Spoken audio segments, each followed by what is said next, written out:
తిరువీర్ గారు, మీరు the great pre wedding show గురించి చెప్పే ముందు మాకు మీ ప్రీ వెడ్డింగ్ షూట్ గురించి తెలుసుకోవాలని ఉంది. నేను చేసుకోలేదండి. అంటే అప్పటికి అడిగారు, కానీ అక్కడ కూడా మళ్ళీ వాళ్ళు డైరెక్ట్ చేస్తే నేను యాక్ట్ చేయాల్సి వస్తుందని వద్దన్నాను. నిజంగానే చేసుకోలేదు, నేను రిక్వెస్ట్ చేసినా కూడా చేసుకోలేదు. ఓకే, ఇప్పుడు ప్రొడ్యూసర్ గారు ఇంట్లోనే ఉంటున్నారు కదా, అవును. సో యాక్టర్ కి ప్రొడ్యూసర్ కి ఇంట్లో ఎలాంటి డిస్కషన్లు ఉంటాయండి? కొంచెం ఆఫ్ ది కెమెరా చెప్తా. అలాగుండి. ఓకే అండి, ప్లీజ్ మీరు చెప్పాలనుకుని చెప్పండి. అందరికీ నమస్కారం అండి. The great pre wedding show రోజు చాలా నేరేషన్స్ వింటూ ఉంటాను.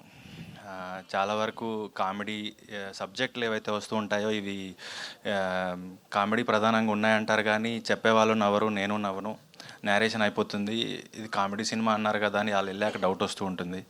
అలాంటివి విని విని విని అలసిపోయిన తర్వాత ఒకరోజు వేరే ఫ్రెండ్ సజెస్ట్ చేస్తే ఈ కథ వినాల్సి వచ్చింది. సరే, రోజు వినే 2-3 కథల్లో ఇదొకటి అనుకొని విన్న తర్వాత తను స్టార్ట్ చేసినప్పటి నుంచి కథ అయిపోయే వరకు నవ్వుతూనే ఉన్నాను కుర్చీలో. సో ఇంకా అప్పుడు నేను ఇంకేం ఆలోచించాల, ఈ సినిమా చేయాలి.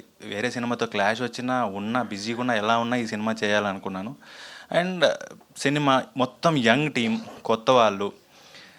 మార్కెట్ చూసుకుంటున్నప్పుడు ప్రీ అప్రూవల్ ఉందా, లేకపోతే ఎస్టాబ్లిష్డ్ ప్రొడక్షన్ హౌస్ ఉందా, లేకపోతే మార్కెట్లో ఎంత పెడితే ఎంత వస్తుంది క్యాలిక్యులేషన్స్ జరుగుతున్న టైంలో మేము సినిమా తీస్తానని ధైర్యంగా ముందుకు వచ్చారు సందీప్ గారు. అండ్ థ్యాంక్ యూ సందీప్ గారు. ఒక కొత్త ప్రొడ్యూసరు, కొత్త డైరెక్టర్ని నమ్మి రిస్క్ చేసి ఒక ప్రాజెక్ట్ సెటప్ చేస్తున్నప్పుడు నా వంతుగా నేను ఏం చేయగలుగుతాను ఒక మంచి కథని సపోర్ట్ చేయడానికి అనిపించినప్పుడు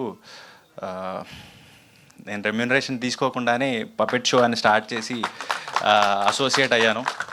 సో నేనేం ప్రొడ్యూస్ చేయలేదండి, నా డేట్సే ఇన్వెస్ట్ చేశాను. సో అలా అనుకోవచ్చు, కొలాబరేషన్ ఇది. సో ఎవరు దయచేసి నేను ప్రొడ్యూస్ చేస్తానని కథలతో మాత్రం రావద్దే. సంవత్సరానికి ఒక సినిమా, ఇది నా నమ్మకాన్ని నిలబెడితే సంవత్సరానికి ఒక సినిమా ఇలా రిస్క్ చేసి నేను డేట్ని ఇన్వెస్ట్ చేద్దాం అనుకుంటున్నాను.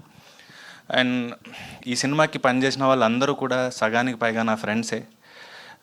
జార్జ్ రెడ్డికి పనిచేసినప్పటి నుంచి సురేష్ బొబ్బిలన్నతో పరిచయం ఉంది. సోము ఫ్రెండే, ఆర్ట్ డైరెక్టర్గా పనిచేసిన ఫ్రెండే. అందరినీ ఒక్కొక్కరిని పోగు చేసి, అండ్ నేను నాటకాల రోజుల్లో జోగారావు గారితో, భాషా గారితో వర్క్ చేసిన అనుభవం ఉంది వాళ్ళని తీసుకొని. అండ్ సర్ప్రైజింగ్గా ఏంటంటే రోహన్ తను 3 ఏళ్ళు 4 ఏళ్ళు ఉన్నప్పుడు మేము ట్రైన్ చేసేవాళ్ళం డ్రామా జూనియర్స్లో. వాడు రీటేక్ అడిగాడు, నాకు ఆ టేక్ నచ్చలేదు, నేను మళ్ళీ చేస్తానని.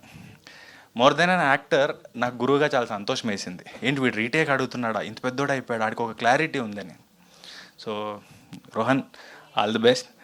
అండ్ ఈ సినిమా గురించి చెప్తే ఎప్పుడు కూడా మేము అరకు వెళ్ళాం, ఇందాక చెప్పినట్టు పిక్నిక్గా. నిజంగానే క్రేన్ వాళ్ళు, కెమెరా వాళ్ళు ఎప్పుడు వీలైతే వాళ్ళు సెపరేట్గా వంటలు చేసుకుని మేము ఈరోజు చేపలు వండుకున్నాం, ఈరోజు చికెన్ వండాం, మీకు ఏమైనా కావాలని అడిగేవాళ్ళు. అసలు షూటే, వంటలే. మళ్ళీ బ్రేక్ దొరికితే మేము వెళ్ళి చిలకడ దుంపలు కాల్చుకోవడం వల్ల సరదాగా టూర్కి వెళ్ళిపోయేవాళ్ళం.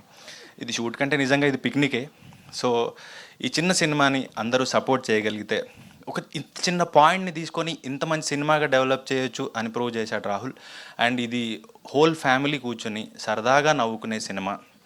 కొందరు వ్యక్తుల్ని, ఒక ఊరిని మన కళ్ళ ముందు చూసినంత హాయిగా మీరు వాళ్ళని డైరెక్ట్గా చూసిన ఫీలింగ్ వస్తుంది, అంత న్యాచురల్గా తీశారు.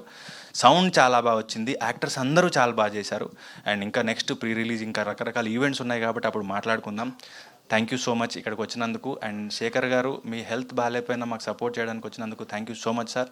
అండ్ విజయ్, డిజిటల్గా లాంచ్ చేస్తున్నందుకు thank you so much. Thank you so much Thiruveer గారు.